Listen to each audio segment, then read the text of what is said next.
Samantha had always dreamed of owning a house in the countryside, away from the hustle and bustle of city life.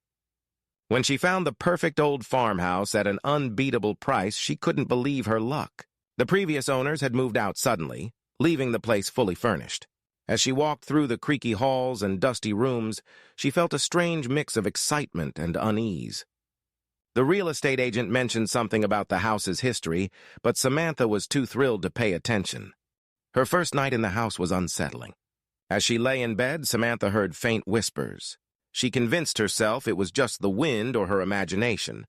The whispers grew louder, forming incoherent words that seemed to come from within the walls. Her heart pounded as she pulled the covers over her head, trying to block out the sounds. Eventually, she fell into a restless sleep, plagued by nightmares of shadowy figures watching her. Over the next few days, strange occurrences became more frequent. Objects moved on their own, lights flickered, and cold spots appeared throughout the house. Samantha found an old journal in the attic, detailing the experiences of the previous owners. The journal spoke of a malevolent presence, a shadow that lurked in the corners of their vision, whispering horrible things. The previous owners had tried to leave, but something always pulled them back. One night, Samantha was awoken by the feeling of being watched. She sat up in bed, her eyes scanning the room. The shadows seemed to move on their own, creeping closer.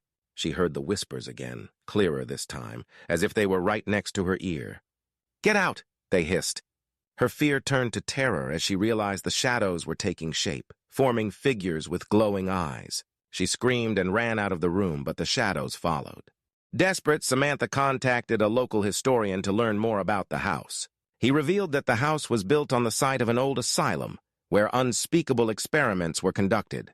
The spirits of the tortured patients were trapped in the house, their anger and pain manifesting as the whispering shadows. The historian warned Samantha to leave immediately, but she felt an inexplicable pull to stay, as if the house wouldn't let her go.